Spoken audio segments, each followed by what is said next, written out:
Bueno, buenas tardes. Acá estamos encontrándonos para charlar un poquito de un tema que hoy por hoy es candente, primero porque es el día a día, la mayoría de nosotras y nosotros estamos hablando de la pandemia, de la epidemia, y muchas veces lo que tenemos que empezar a ver son las cuestiones que tienen que ver con las continuidades y las diferencias con otros momentos de la historia que se han vivido en términos no iguales, nunca iguales, pero sí similares. Es decir, ha habido otras pandemias en la historia de la ciudad de Buenos Aires y me parece que es bueno hacer un recorrido histórico, sobre todo histórico local, para ver cómo se fueron desarrollando tanto las pandemias en sí mismas o epidemias en su momento, como las respuestas estatales, la respuesta de los medios de comunicación, las respuestas artísticas a posteriori.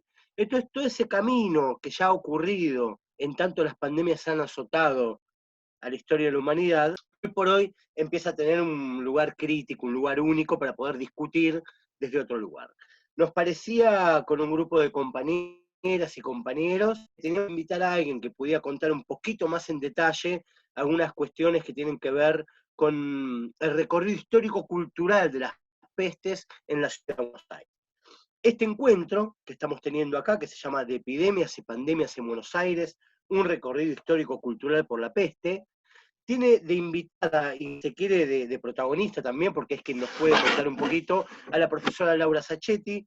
Laura hace rato que viene trabajando, dando clases en universidades, etcétera, pero el tema de las epidemias es un tema que a nivel histórico lo viene trabajando hace rato y mucho tiempo. Y tengo entendido, ahora Laura me va a corregir si hay algo que no es así, pero que ella también da una maestría donde puntualmente están trabajando este componente cultural que han tenido las epidemias y pandemias en la ciudad de Buenos Aires. Este encuentro está motorizado en principio por la Dirección de Descentralización de la Legislatura porteña. Sabemos que hay una ley que es una ley de descentralización, que es la ley 1777, es parte de la Constitución porteña, de descentralización, esto que implica que haya comunas que tengan determinadas competencias que tienen por ley, que hoy por hoy no las están teniendo, a pesar de que la ley diga que deberían tener. Es decir, no se ha aplicado la ley a la descentralización real. Esa dirección que lleva a cabo digamos, la Comisión es la Dirección de Descentralización de la Legislatura de la Ciudad de Buenos Aires. Ella, a instancia de esa patrocinio de esa dirección, participan también de este encuentro y motorizan este encuentro del CEDET, que es el Centro para el Desarrollo Territorial, que es un espacio tipo cultural, intelectual, para pensar políticas públicas, cómo se aplican, y también pensar cuál es la participación pública en la definición de esas políticas de descentralización. Además del CEDET, está trabajando con nosotros y promoviendo este encuentro Comuna Gardel, que es un grupo cultural, patrimonial de la Comuna 3, que abarca dos barrios, San Cristóbal y Valvanera.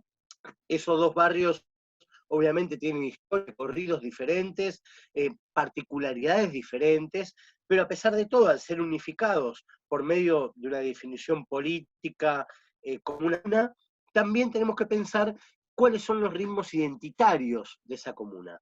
Y creemos que, bueno, Carlos Gardel es un sujeto que viene a ligar diferentes tradiciones dentro de estos dos barrios, y por eso se llama Comuna Gardel. Otro espacio que participa de este encuentro, Proteger Abasto. Proteger Abasto, como su palabra lo indica, digamos, originalmente nace discutiendo con estas políticas que vienen solamente a disminuir, a gentrificar poblaciones, es decir, a sustituir población originaria de determinado barrio, construyendo determinados edificios con amenities, etcétera, que los vuelven accesibles para la población tradicional de esos barrios. Eso es proteger Abasto, va a proteger el patrimonio tangible del barrio, y también participan el Parque de la Estación. El Parque de la Estación, que es un logro comunitario impresionante Los terrenos que estaban linderos al ferrocarril Sarmiento durante muchos tiempos eran terrenos fiscales que quedaron a la buena de Dios y en algún momento se querían hacer emprendimientos inmobiliarios. Es decir, el valor de la tierra, usufructuarla en propiedad horizontal para arriba, propiedad vertical podríamos decir, y querían hacer ahí emprendimiento inmobiliario.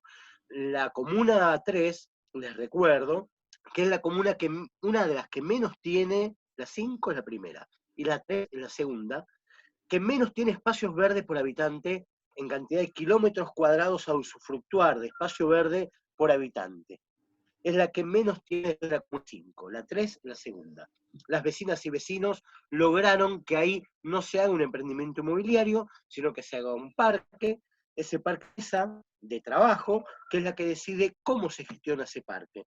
Y la verdad que fue un logro, más allá de que el gobierno de la Ciudad de Buenos Aires tuvo que acceder al pedido por la opción social, es un ejemplo de cómo se está manejando un parque público, con la participación directa de todas las personas y personas que van a participar en las políticas públicas que define el parque.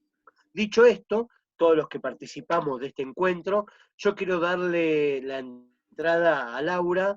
La verdad que me parece que en estos tiempos es fundamental tener una retrospectiva histórica para ver cómo se gestionaron las pandemias, cuál fue el impacto de las sociedades y cómo salieron en algún momento de esas pandemias la Ciudad de Buenos Aires en su conjunto y las políticas públicas en otro. Así que Laura, dicho esto, es todo tuyo el encuentro. Gracias por estar, repito una vez más, y bueno, esperemos que aprovechen todas y todos de escuchar de parte de Laura. Muchas gracias, Adrián. Bueno, yo creo que como los destinatarios de esta charla son los vecinos, la Comuna Gardel, todas estas instituciones conformadas por personas que acaba de enumerar Adrián, yo creo que lo difícil de este momento es una oportunidad muy propicia para reflexionar desde las experiencias que nos han dejado en el pasado, las epidemias, porque la participación de vecinos, de comunas, de organizaciones territoriales, creo que ha recobrado importancia a la luz del presente y creo que aún va a tener más importancia en la etapa, si es que hay una etapa post-pandemia o lo que venga después de esto y antes de que esto venga, ¿no? En la distinta secuencia o fases que tengamos que seguir afrontando día a día. Y entonces, a todos ustedes va dirigido y con esta intencionalidad. Algo ya desarrolló Adrián. Vamos a encontrar acá algunas continuidades, algunas regularidades en el tratamiento de estas circunstancias y otras cosas que evidentemente han ido variando con el contexto. En general, como historiadores, vemos en las epidemias, por supuesto que un hecho biológico, pero también la posibilidad de visibilizar identidades y roles sociales. A nivel de identidades, todas nuestras prácticas se ven modificadas durante las epidemias, las cosas que hacemos y las que dejamos de hacer, nuestras rutinas, nuestros rituales se ven totalmente afectados. Pero no solamente a nivel individual, sino que los roles sociales también. Profesionales de salud, cuidadores, docentes, familias, o sea, tanto en lo individual como en lo social, nuestras identidades sufren las epidemias más allá de si somos o no afectados directamente por ellas. Pero también las epidemias son una ocasión para legitimar políticas públicas que la democracia liberal nos había enseñado que tenían que estar muy a resguardo de las autoridades, que se había trazado como una frontera donde los poderes no debían avanzar sobre las libertades individuales, y sin embargo, reconociendo el sentido común que tiene la defensa de la salud, aceptamos y hasta de buen grado podemos aceptar la postergación de determinados derechos en pos nuevamente del objetivo salud. Y finalmente, también las epidemias vienen a mostrarnos que son una sanción según valores culturales, porque de alguna manera vamos a sancionar como ciudadanos la actitud de los que detentan el poder, de los grupos profesionales, pero también entre la ciudadanía va a estar el tema de tratar de ubicar quiénes son los culpables, o de estigmatizar a determinados grupos. Entonces, todos estos elementos van a aparecer en forma recurrente una y otra vez en las epidemias. Bueno, para entrar ya en terreno, vamos a ver que la primera de las epidemias que voy a desarrollar es la epidemia de fiebre amarilla, que sacudió a Buenos Aires en 1871. La que va a suscitar cambios más profundos en lo que es la ciudad, porque a partir de ella se van a dar cambios arquitectónicos, cambios ambientales y cambios políticos también. Bueno, comencemos diciendo que elijo para la representación esta obra que es muy conocida, de un artista uruguayo, pero con larga trayectoria en nuestro país, que es Juan Manuel Blanes, y a esta obra él la tituló Un episodio de fiebre amarilla en Buenos Aires. Es una obra de enormes dimensiones, tiene 2,30 metros de alto por 1,80 de ancho, los personajes están representados a tamaño real, y causó un enorme impacto en el público que asistió a su exhibición unos años después de la epidemia. Dicen los testimonios que la gente revivió el dolor de aquellas jornadas en la ciudad, que se conmovía y que se podían ver realmente escenas catárticas frente a esta obra. Bueno, después cuando cierre voy a volver un poco a enumerar quiénes son los personajes y por qué tanta conmoción en esta obra. Quiero también seguir en mi recorrido con algunos fotogramas extraídos de una película nacional de 1942, que se llama En el viejo Buenos Aires, y que además de una ficción bastante melodramática, incluye muchas pautas que nos permiten recrear cómo se vivió la epidemia en Buenos Aires.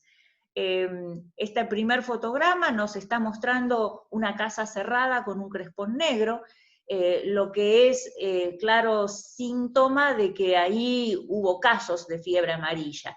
Y se ve también mucho movimiento callejero, lo que quiere decir que desde estas casonas que eran las tradicionales de la ciudad de Buenos Aires, quienes podían se iban. Y se iban, a ver, este es un dato que viene de la medicina, pero que es útil tener en cuenta.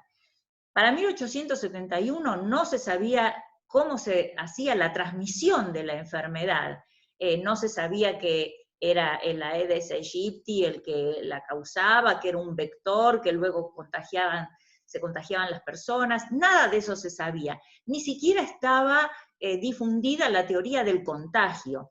Se creía que las enfermedades se difundían por lo que se llamaban los miasmas, o sea, aires contaminados, aires enfermizos y que transmitían determinadas partículas que eran nocivas para la salud. Y esos aires tendían a concentrarse en los grandes conglomerados, específicamente en las ciudades.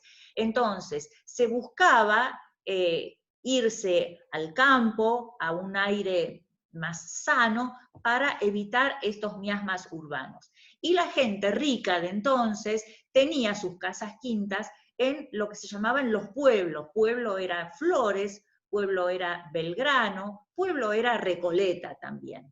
ahí se va a producir el despoblamiento de la élite de estos barrios tradicionales, que eran los que rodeaban la Plaza de Mayo, San Telmo y Barracas, para desplazarse a la zona norte de la ciudad.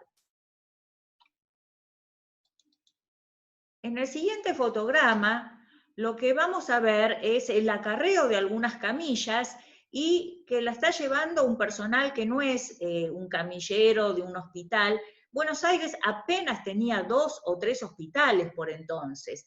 Todo el movimiento de construcción hospitalaria va a venir precisamente después de la fiebre amarilla, cuando se vea que la ciudad no disponía de las camas ni de las instituciones para albergar a estos casos que podían, y que realmente sucedían cíclicamente, porque si bien tomo fiebre amarilla, no podemos obviar el hecho de que Buenos Aires se veía sacudida cada 2, 3 años por epidemias de cólera, de fiebre tifoidea, entre otras. Bueno, al no haber hospitales, y también debemos decir, y aquí entraría a jugar algo de lo que antes hablé, ¿no? Los roles sociales. Los médicos matriculados de la ciudad se fueron de la ciudad, no asistían a los enfermos. A quienes vamos a ver asistiendo a los enfermos es a los estudiantes de medicina y a voluntarios. Ellos son los que van a ocupar ese rol. Aquí vemos un cartel que aparece en la película, en donde se dice: todos los atacados, sin distinción de clases, serán conducidos a los lazaretos municipales. O sea, se habilitan algunos lazaretos, el más grande va a estar en lo que ahora es Costanera Sur, tiene un defecto este cartel, dice la intendencia, pero Buenos Aires por entonces no tenía intendencia, ni la va a tener hasta 1880. En realidad, pensemos que esto es antes de la ley de registro civil, y entonces todo lo relacionado con la población, nacimientos, muertes, movimiento de la población, era gestionado por las parroquias. Entonces, y determinadas parroquias son las que se ven afectadas por la fiebre amarilla. En forma saliente, la parroquia de San Pedro Telmo. En esta diapositiva, bueno, acá la vamos a ver a la protagonista de la película, que era Libertad Lamarque. Me parece muy interesante que tanto el director, que fue Antonio Momplet, como el libretista, Alejandro Casona, me parece muy interesante que hayan elegido como protagonista y como heroína de la película a un personaje que hace de una artista extranjera. Me parece interesante porque en ese momento se va a culpabilizar a los extranjeros de ser los que habían traído la fiebre amarilla. Extranjeros que vivían también en los barrios sur de la ciudad, cercanos al riachuelo, al puerto, a donde estaban allí los principales curtiembres y establecimientos industriales y donde ellos encontraban trabajo.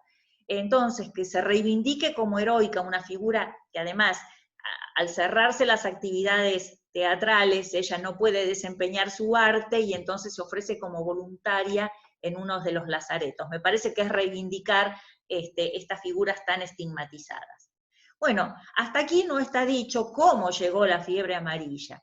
Y tenemos que conectar esto con un hecho inmediatamente anterior, que había sido la guerra contra el Paraguay.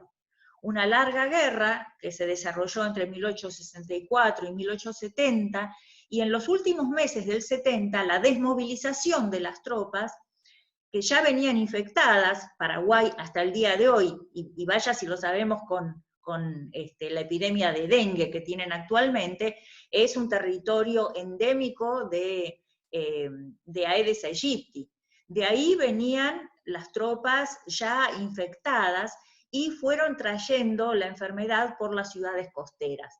Por ejemplo, en la ciudad de Corrientes murió el 20% de la población, una cifra absolutamente importante. En la ciudad de Buenos Aires va a morir el 10% de la población. No tenemos cifras realmente ajustadas, pero los testimonios contemporáneos hablan de entre 13.500 y 14.500. Y el censo nacional, el primer censo que había sido levantado en 1869, había dado 187.000 habitantes para la ciudad. Por lo tanto, estamos atribuyéndole un 10% de muertos. Además de los médicos, huyó el poder político de la ciudad. Buenos Aires era la sede del gobierno, el presidente era Sarmiento, y también se refugia en el pueblo de Belgrano mientras dura la epidemia. Entonces, en la ciudad no quedaba autoridad, y la parte conservadora de la ciudad, aquella que tenía que defender propiedades y privilegios, decide, y además eran masones, decide formar una comisión popular para hacerse cargo de la ciudad de alguna manera. En realidad, en su proclama lo que van a decir es para salvar a la ciudad de los atropellos que pueden realizar elementos revolucionarios y anarquizantes. Ese fantasma que en el siglo XIX, bajo el anarquismo y el socialismo, habitaba Europa, también pasaba a ser un peligro acá para estas fuerzas conservadoras. Desde un periódico que pertenece a los hermanos Varela, se está citando a esta reunión de la cual se hace eco también la película, y se cita a una asamblea en la Plaza de Mayo para adoptar, acá dice, las medidas extremas que la situación exige. Ningún buen argentino debe faltar a esta cita de honor. Buen argentino, cita de honor, todo esto hace referencia a cierto sector social. No se está convocando ni a los inmigrantes ni al pueblo trabajador. Y aquí tenemos en una escena verídica esta vez, porque esta asamblea se desarrolló en frente a la Catedral de Buenos Aires. Acá tenemos a uno de estos periodistas arengando a la multitud diciendo que se queden tranquilos porque esta comisión popular va a defender sus propiedades, no va a permitir intrusiones ni ocupaciones de esas propiedades. También da cuenta la película de lo que denomina los ilustres periodistas que han caído a la vanguardia, en este tono bien militar, a la vanguardia de la lucha contra la epidemia. Y los nombres que cita son de personas históricas: Roque Pérez, Manuel López Torres y Manuel Argerich. Precisamente Roque Pérez y Manuel Argerich, que no son médicos, sino que son periodistas, son los que aparecen retratados en la obra de Blanes, entrando en esta pieza humilde, porque no se ve que sea una casa, sino una pieza, y encontrándose con este cuadro de la mujer muerta y el niño todavía buscando el pecho materno para alimentarse. En realidad así funcionaba la comisión. Ante denuncias de los vecinos, o de que había mal olor, o de que se sabía que en la cuadra había un caso, llegaba la comisión popular, clausuraba la casa y transportaba a esa gente. Así que fueron erradicados muchos conventillos de la zona sur y se trasladó a esta gente, no sabemos durante cuánto tiempo han vivido así, a carpas que prestó el ejército, dando origen al pueblo de San Martín, por ejemplo, y seguramente a otros pueblos que estaban en los alrededores de la ciudad. Acá no está dicho, pero en esta nómina trágica quiero hacer justicia e incluirlo al doctor Muñiz. Francisco Muñiz ya estaba retirado, había actuado como oficial médico en la Guerra del Paraguay y se había retirado a su casa en Morón, y cuando sobreviene la epidemia en Buenos Aires, él se une a los que están luchando contra ella y contrae la enfermedad y se muere. Entonces, este es un médico que honró a su profesión hasta último momento. Ante los muertos no dio abasto el cementerio del sur, entonces hubo que tomar terrenos que le pertenecían al Colegio Nacional de Buenos Aires, lo que conocemos como la chacrita de los colegiales, que se transformó en el cementerio de la Chacarita, y acá en la película se muestra cómo están abriendo las primeras fosas para hacer las tumbas.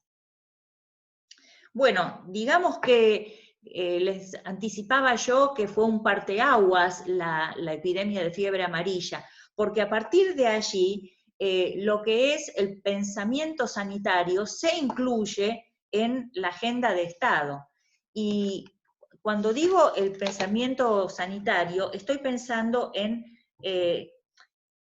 la higiene, que es la estrategia de la época. Esta higiene me parece que está resumida a la perfección en palabras de uno de sus representantes máximos, el doctor Guillermo Rawson, que fue ministro de la Nación, y que nos cuenta que en los conventillos mal vivían hombres, mujeres y niños hacinados sin consideración a la salubridad ni a la moral. Y allí se cultivan los gérmenes de las más terribles enfermedades que pueden ser conducidas hasta los palacios de los ricos.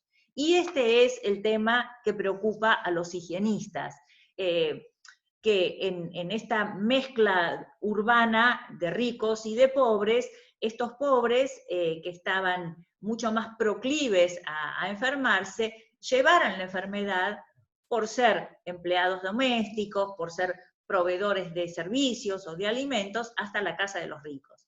Entonces, la higiene, que se empieza a transformar, se transforma ya en parte importante del Estado, significa controlar la salud de los otros, o sea, la parte sana de la población, los pudientes, controlan la salud de los pobres, a los que se considera que no saben por sí mismos cuidarse, o porque no tienen los recursos, o porque carecen de esta moral higiénica para protegerse. Bueno, a partir de allí, entonces, sí se va a formar también un organismo sanitario que va a ser el Departamento Nacional de Higiene. Primer organismo que se va a hacer cargo en nuestra vida independiente de la salud de la población. Bueno, dejamos el siglo XIX y vamos a instalarnos justamente en el pasaje del XIX al XX, porque en ese año final, 1899, Buenos Aires no puede celebrar del todo el cambio de siglo, porque nuevamente desde el Paraguay está llegando un brote de peste bubónica. Paraguay había recibido un barco, como en todos los barcos vienen ratas, pero estas eran ratas que venían infectadas con la pulga, que es el vector del causante de la peste bubónica. Y entonces, nuevamente se vuelve a propagar la enfermedad por las ciudades costeras del Paraná hasta llegar a Buenos Aires. En ese momento, el Departamento Nacional de Higiene tiene como director al doctor Eduardo Wilde. El gobernante, el presidente de la Nación era Roca, el general Roca, y este es su segundo mandato. El primero había sido 1880, 1886, y vuelve a ser presidente para este tiempo, a fin de siglo. Roca le encomienda a Wilde que vaya a Rosario. En Rosario se habían presentado varios casos de peste bubónica en molinos harineros. Buenos Aires era el segundo puerto en importancia del país y el primero que exportaba cereales. Y este era precisamente nuestro enganche con la economía mundial. Les vendíamos cereales a los países centrales, también carnes, y ellos nos mandaban toda la manufactura. Los primeros casos aparecieron en molinos harineros y en el barrio de Refinería, en Rosario, que está cerca del puerto. Bueno, se trataba de tomar una decisión. separa el puerto de Rosario, se cuarentena bloqueando todo movimiento de puertos, y Wilde, cosa que no dije para fiebre amarilla, pero me viene bien decirlo ahora, Wilde estaba a cargo de la sanidad del puerto durante la fiebre amarilla. No había tomado previsiones, sino que le bastaba la palabra de los capitanes de barco que dijeran no traemos ningún infectado para dejarlos pasar. Cuando esta vez Roca lo manda a Rosario a ver si hay casos, va a hacer exactamente lo mismo. Nuevamente va a optar por la circulación de la mercadería antes que por la salud. Y Wilde le contesta, le informa a Roca mediante un telegrama en donde le dice, si usted está buscando una noticia sensacional, invéntese un terremoto, porque peste no hay. Pero peste había en Rosario. Y el seguimiento de esta epidemia la voy a hacer desde las portadas de una novedad de fin de siglo también, de la revista Caras y Caretas, que todos conocemos. En 1898 se había empezado a publicar esta revista que ya era editada en Uruguay, y va a ser muy revolucionaria, en verdad va a ofrecer un nuevo contrato de lectura para el público, porque va a tener tanto texto como imágenes, entonces hace su lectura muy ágil. Y además es lo que hoy llamaríamos un magazine, podríamos decir, es un collage, porque como subtítulo, Caras y Caretas, se dice semanario festivo, literario, artístico y de actualidades. O sea, acá había de todo un poco. Noticias internacionales, nacionales, humor, literatura. Muchos de nuestros literatos de entonces están publicando en la forma que se publicaba entonces, que era folletín, o sea, entregas por capítulos.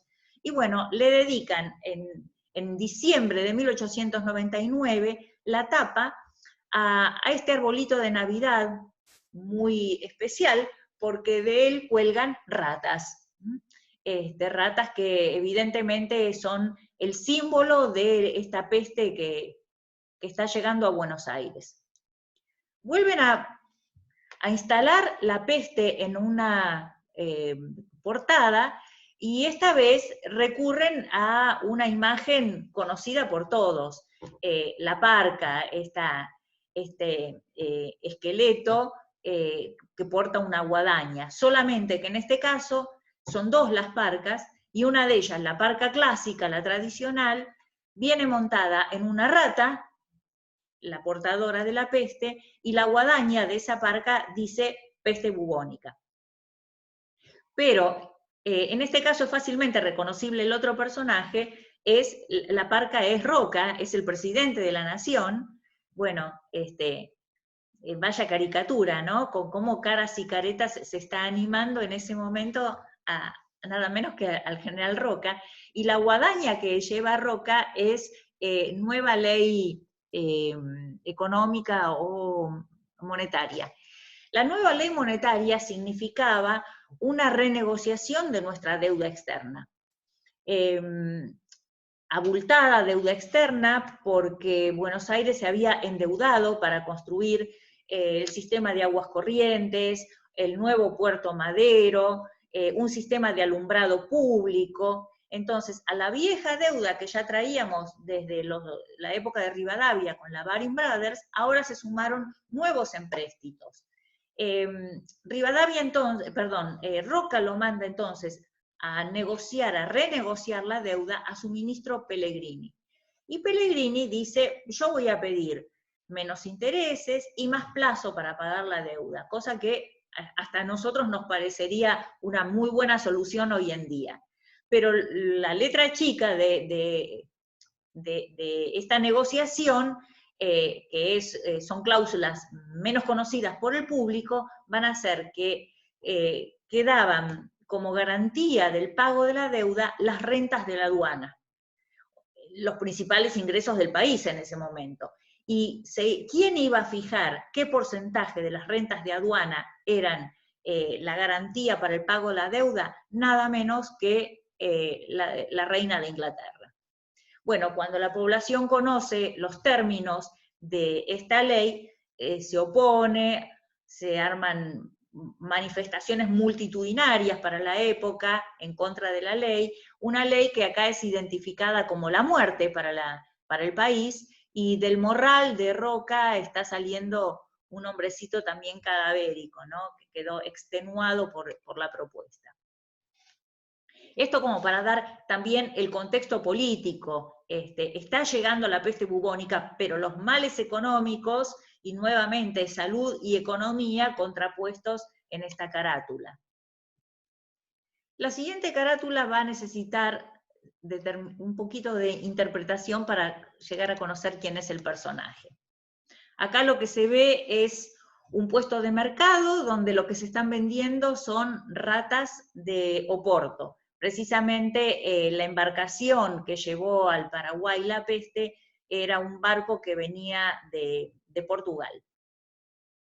Y se ve a una señora, que en verdad no es una señora, es un señor, que sabemos quién es porque tiene una canasta que dice Intendencia. Bueno, Buenos Aires sí tenía Intendencia por entonces, y el intendente es Adolfo Bullrich. Adolfo Bullrich es el bisabuelo del que fue ministro de Educación en el gobierno de Macri. Es la misma familia de los Bullrich. Este señor había sido militar, marchó al sur, en la campaña de la Patagonia con Roca, y de ahí volvió convertido en terrateniente, y no solamente dueño de unos latifundios impresionantes en el sur, sino que también se convirtió en rematador de ganado, donde llevaba a cabo los remates de hacienda en lo que hoy conocemos como Patio Bullrich en la Avenida Libertador. Bueno, por entonces, 1899, 1900, Bullrich es el intendente de Buenos Aires. En esta escena, en el epígrafe que no se llega a leer acá abajo, es una señora de su casa que está discutiendo con el puestero del mercado y le dice que vende las ratas muy caras, que va a pagar menos por ellas.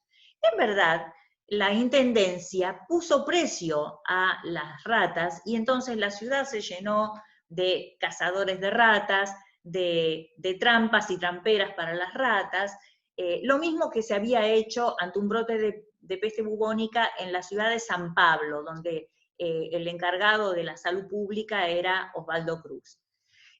Parece que Bullrich está pagando muy poco las ratas, y esto es lo que ironiza Caras y Caretas, ¿no? Que como ante una situación tan dramática, se puede regatear el precio precisamente de este transportador de la peste que era necesario eliminar.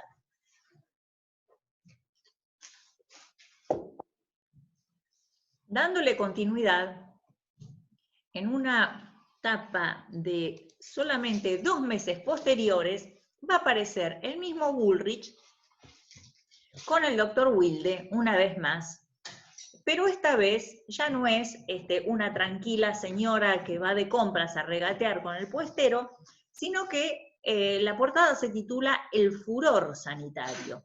Aparece acá Bullrich atacado de un furor, manejando un aparato muy raro que se llamaba el sulfurómetro, que despedía algún compuesto que se consideraba que acababa con los aires malsanos, con los miasmas, y también dejaba a salvo de la enfermedad, pero acá se los ve persiguiendo un transeúnte, y lo que me llama la atención es que 2 meses antes la actitud de Bullrich era considerada desaprensiva, y la misma prensa después está diciendo que se le fue la mano, ¿no? que se cae en un furor sanitario ya de perseguir a la gente, tanto como para ver que los medios suelen siempre pararse en una postura crítica con respecto a las medidas que se están tomando en salud. Bueno,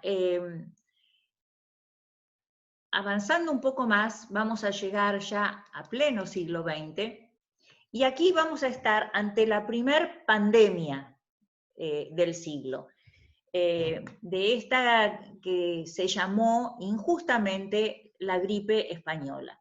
Y digo injustamente porque los primeros casos de una gripe que no se curaba como cualquier otra, sino que afectaba las vías respiratorias en una forma muy comprometida, que hasta podía llegar a ser mortal, esos primeros casos se detectaron en un cuartel militar en el estado de Kansas, en Estados Unidos. Y los primeros afectados eran soldados que estaban destinados a marchar a Europa. Todavía, para fines de 1917, se estaba en las etapas finales de la Primera Guerra Mundial y Estados Unidos ya había entrado en guerra. Entonces, estas eran tropas que marchaban para ayudar a los aliados en Europa.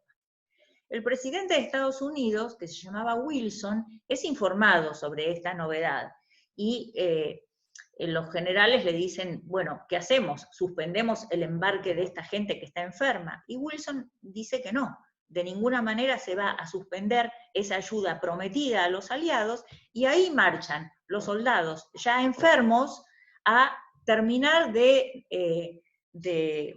difundir estos síntomas de esta gripe tan especial en el resto de los ejércitos y de los combatientes europeos. ¿Y por qué se llama gripe española? Porque España era neutral. España no era parte de ningún bando en esa Primera Guerra Mundial. Y al ser neutral, su prensa no tenía censura previa y entonces daba a conocer todos los datos, dio a conocer los casos, dio a conocer este contagio ocasionado desde la llegada de las tropas norteamericanas. Y entonces se queda con la atribución como el gentilicio, ¿no? Como que la gripe le pertenecía a los españoles, cuando en verdad lo que los españoles hacen fue alertarle al mundo que estaba sobreviniendo esta pandemia. Pandemia que se cobró, los registros son también poco verificables, porque como es una época de guerra, no sabemos hasta qué punto no se están ocultando algunas muertes. Pero los historiadores calculan que entre 20 y 40 millones de muertos hubo. Hubo lugares como Alaska y como las islas del Pacífico Sur, en donde murieron el 90% de la población. Y para tener en cuenta, también se desarrolló en dos oleadas, y la más mortal fue la segunda oleada, en donde murió el 75% de los muertos totales. No había ninguna terapéutica conocida, sí se seguía con el tema de sanear el aire, quemar incienso, otros hablaban del polvo de canela, se hablaba también de la quinina, como se habló ahora durante el COVID, ¿no? Que estuvo durante algún tiempo, Trump era gran defensor de la cloroquinina, Bolsonaro también, pero no había terapéutica cierta. Solamente dio algunos resultados la transfusión de sangre de los recuperados. Otro dato para comparar con lo que se está haciendo en estos días con la aplicación de plasma de recuperados. Bueno, en esta portada de Caras y Caretas vamos a ver un personaje circulando por la ciudad, tiene dos carteles, uno que dice, perdone que no le estreche la mano, y el otro, hábleme a distancia. Lleva una máscara a la manera de tapabocas, pero que le cubre desde los ojos hasta debajo de la boca. De la nariz le sale una proyección con un ventilete que va removiendo el aire. En una mano lleva un incensario para ir quemando incienso. De su bolsillo sale un termómetro, porque había que controlarse también la fiebre, y finalmente tiene unas suelas que hacen que no pise la vereda, y también tiene, salen de su sombrero canela, incienso, valeriana, o sea, todo tipo de hierbas que se consideraba que podían por lo menos aliviar los síntomas. En las páginas interiores de la revista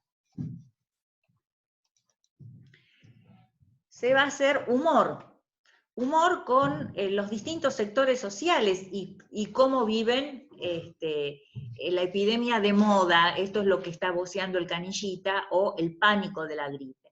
Entonces se ve en primer lugar a un empleado público muy contento porque se cierran las oficinas y entonces no tiene que ir a trabajar. También muy contento el farmacéutico porque la ocasión se presentó para el aumento de todos los precios de los medicamentos. Bastantes desconcertados en el nivel medio se los ve a los médicos, mientras que uno dice, es una simple gripe, otro dice, esto va a acabar con todos nosotros, y entonces no hay una opinión profesional que se pongan de acuerdo. Y finalmente los de abajo, que dicen, bueno, con la cuarentena el policía también tiene menos trabajo, está tomando mate, y el pobre que para él da lo mismo, ¿no? Cuarentena, no cuarentena, queda marginado de todas estas actividades que van a ser clausuradas. Y digo que van a ser clausuradas porque realmente se van a cerrar las escuelas, todo lo que sea espacio público, los espectáculos, hay cierre de bares a determinado horario.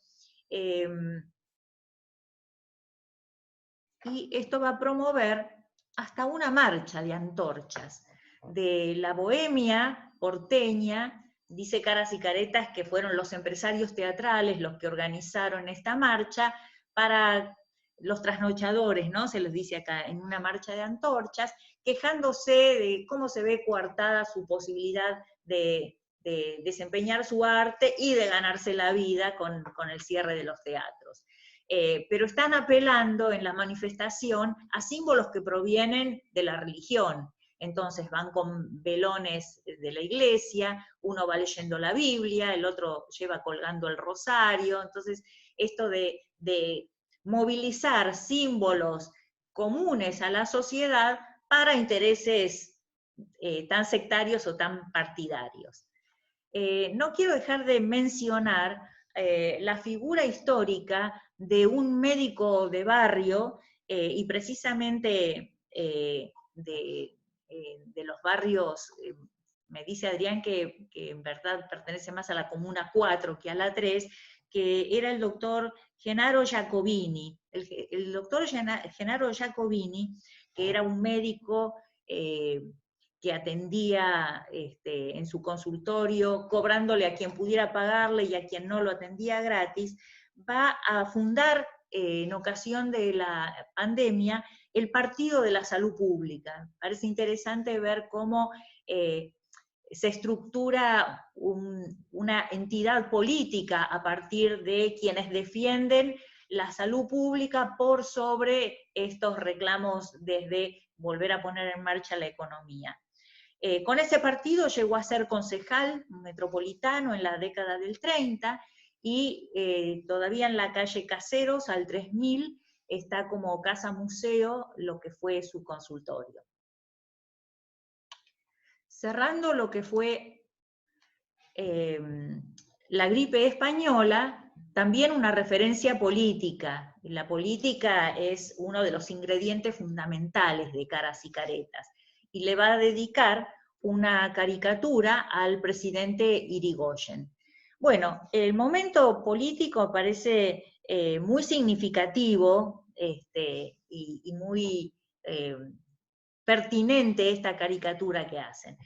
Irigoyen había llegado en 1916 al poder con las primeras elecciones que se hicieron con un voto secreto, con un padrón único, y Irigoyen llega desde el Partido Radical, que venía siendo la oposición al viejo partido de Roca, Pellegrini, Quintana, Figueroa Alcorta y todo aquel partido autonomista nacional. Entonces, era la oposición, era un partido que venía a representar otro sector social, el de las clases medias urbanas fundamentalmente. Pero a Roca se lo ve, perdón, a Irigoyen se lo ve en esta portada afectado de la gripe. Es una gripe que lo tiene a muy mal traer, y en verdad, cuando entramos a ver qué es lo que lo fastidia tanto, vamos a ver que dentro de su propio partido están apareciendo dos figuras, Lencinas por un lado, Jufra por el otro, que son radicales, pero se oponen a este fuerte personalismo que tenía. Irigoyen era un caudillo, y era un caudillo popular. Aparece esta división, por entonces solamente esbozada, que luego terminará en el quiebre del Partido Radical en personalistas y antipersonalistas. Tiene también un ojo tapado por los socialistas, que desde izquierda también le están haciendo oposición a su gobierno, y este moscardón que le está picando la nariz es nada menos que el gobernador de la provincia de Buenos Aires, que se llamaba Croto, que también entra a tener diferencias y divergencias por cómo se está tratando el tema de la cuarentena durante la gripe española. La recomendación que le hace la revista es toma canela al pobre Irigoyen, ¿no? Bueno, como para cerrar también con ese contexto histórico y ver un régimen que se ve amenazado por derecha, por izquierda y por su propio partido. Apenas un mes después del estallido de los casos numerosos de la gripe española, va a producirse la Semana Trágica en Buenos Aires, a partir de lo que ocurrió en la metalúrgica Bacena y la fuerte represión, las medidas represivas que toman los mismos patrones de Bacena contra los obreros. Irigoyen va a mandar a la policía y el ejército para reprimirlos. Me pregunto y lo planteo como una reflexión, que un régimen que está tan amenazado por todos los sectores sociales, creo que quiso tener un fuerte gesto de gobernabilidad y lastimosamente lo ejerció contra este sector obrero que tenía justas reivindicaciones porque estaban luchando por jornadas limitadas de trabajo y por la reincorporación de compañeros que habían sido echados. Bueno, finalmente, a mediados del siglo XX, nuevamente una epidemia entre nosotros, poliomielitis. Había habido varios brotes a nivel mundial de poliomielitis y en nuestro país uno en 1953 con 1.500 casos y uno mucho más fuerte en 1956 con 6.500 casos. Y de este último brote, el 10% de esos casos se terminan muriendo. Entre el brote de 1953 y el de 1956 hubo un cambio muy dramático en nuestro país. Se pasó de un régimen democrático a una dictadura militar. Entonces, digamos que ese régimen democrático, el gobierno de Perón, finalmente había creado el Ministerio de Salud. Y todos sabemos que Carrillo había sido su ministro de Salud. Entre los primeros actos de la dictadura militar va a estar el desmantelamiento, la baja de jerarquía de ese Ministerio de Salud. Entonces, para enfrentar a la epidemia de 1956, no hay un organismo nacional rector del cuidado de la salud. Por eso lo que vemos en esta fotografía es una niña bajando con muletas de un vehículo de un organismo privado que fue ALPI. que lo tenemos todos en la memoria como el organismo que más se movilizó para atender los casos de poliomielitis. Casos que resultaban especialmente, encontraban muy sensible a la población porque afectaban a niños de corta edad, y en general eran de clase media urbana. Es una época en donde, no voy ahora a desarrollar mucho, pero el tema de la eugenesia, de tener poblaciones aptas, productivas, sanas, fuertes, era muy importante. Se favorecía la educación física, el cuidado de la maternidad, todo con vistas a tener generaciones que fueran sanas y productivas para la nación. Y de pronto tener una epidemia que ataca fundamentalmente a los niños significa un futuro muy negro para un país. Entonces, por eso digo que resulta especialmente muy sensible. Bueno, la dictadura militar va a cargar todo el peso, la culpabilidad de la epidemia con el gobierno al que terminó de deponer.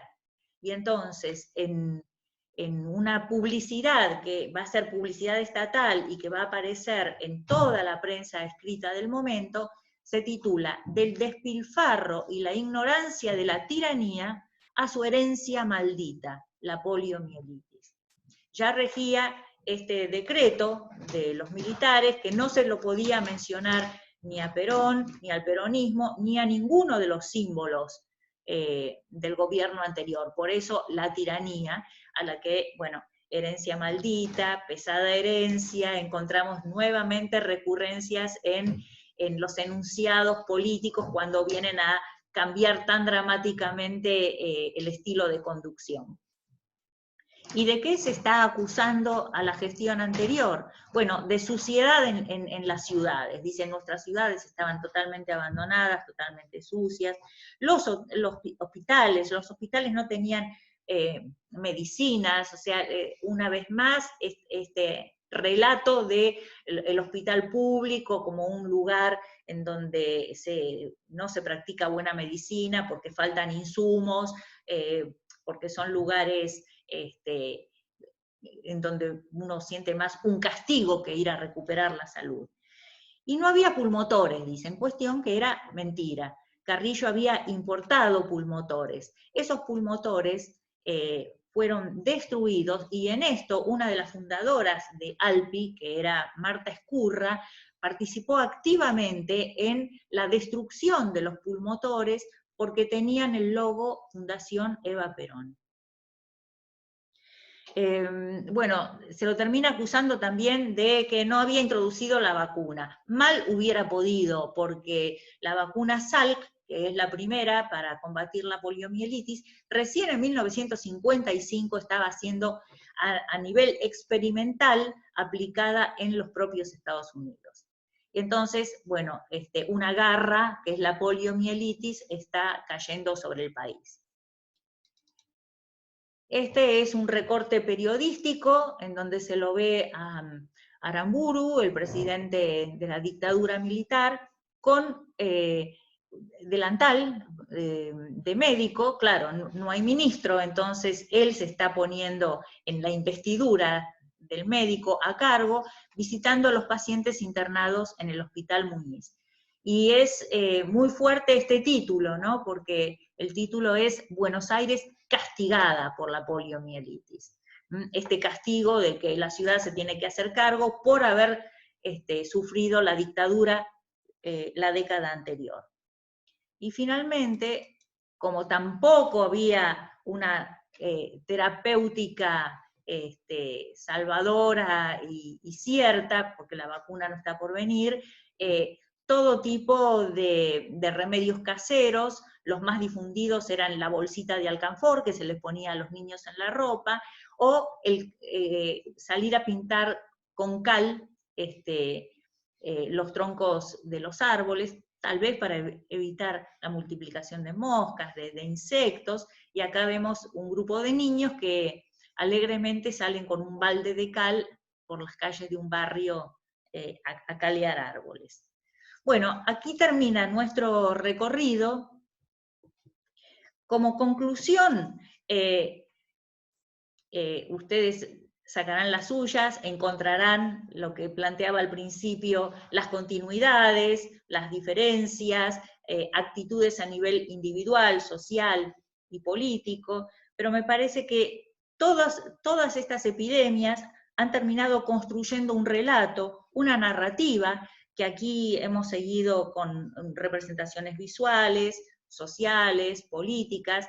No me metí en el tema de la literatura, pero también la literatura ha producido cuentos, novelas, obras de teatro con respecto a las epidemias.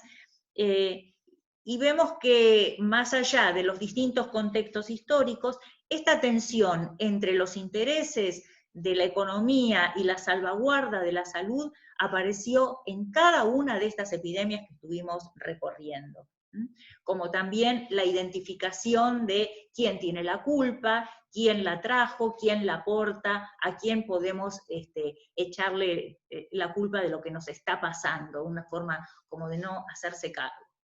Bueno, hasta aquí el recorrido que tenía pensado compartir con ustedes. Bueno, Laura, muchísimas gracias desde ya. Como vos bien dijiste, cada uno de su casa entenderá, irá transformando y viendo cuáles son las similitudes, las diferencias, algunas consideraciones por ahí para hacer. En la fiebre amarilla que colapsaba el cementerio del sur. El cementerio del sur está muy cerquita acá de lo que es la Comuna 3, de mi casa puntualmente, el Parque Ameguino.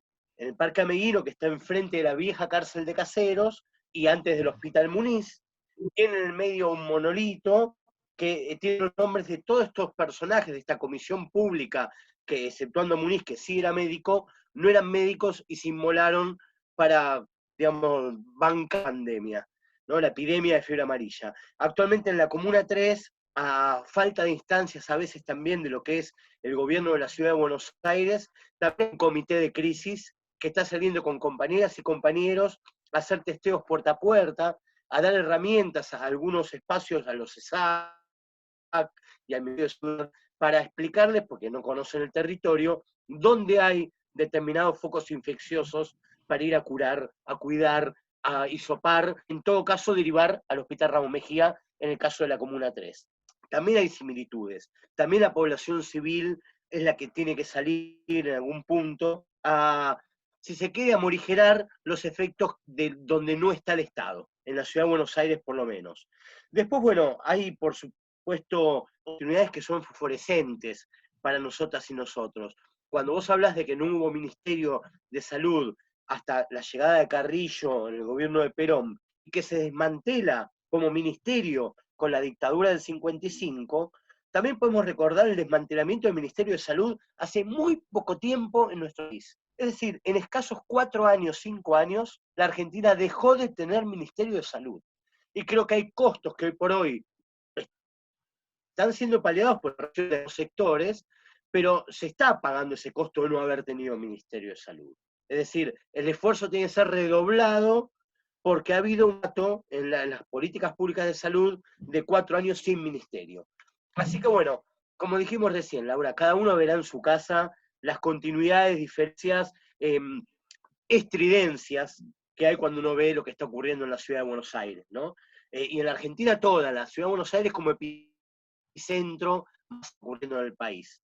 Así que bueno, mil gracias por estar con nosotras y nosotros. Estamos muy contentos de poder tener este recorrido histórico, porque consideramos que es fundamental la mirada hacia atrás para poder entender un poquito el panorama general de la hora. Así que mil gracias desde ya, y bueno, difundir todas y todos los que han participado de la charla, que hubo 64 inscriptos el otro día y participaron, y bueno, esperemos que podamos difundirlo para que todas podamos tener un conocimiento más cabal de lo que fueron las continuidades de nuestra cultura de pestes.